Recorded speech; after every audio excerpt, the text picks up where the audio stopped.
In this video I'm going to look at breaking up a rational expression into partial fractions.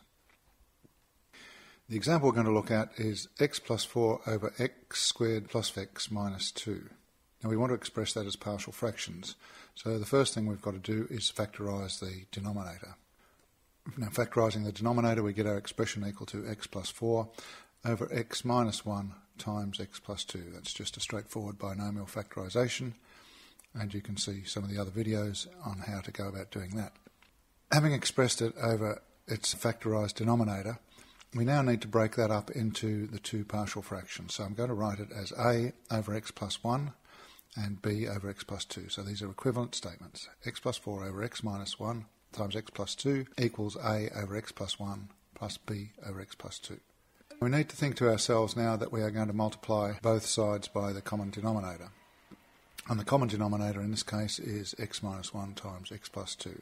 Multiplying out, we can see that on the left-hand side of our equation, the denominator just cancels out. On the right-hand side, only part of each denominator cancels out.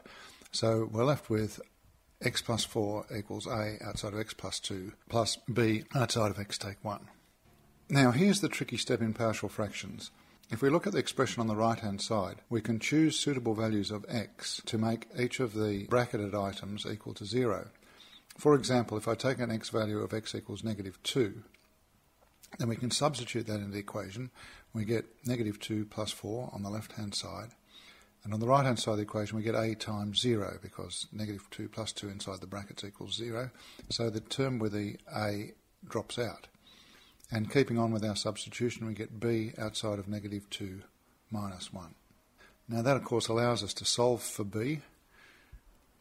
We can see that collecting the terms on the left hand side we get plus 2, over on the right hand side we get b times minus 3. Just swinging the negative 3 over to the other side, we can pretty quickly see that b is equal to negative 2/3. Similarly, if we choose a value of plus 1 for x in our original equation, we can substitute that into the equation and the b term will disappear. Substituting x equals positive 1, then we get 1 plus 4 on the left hand side.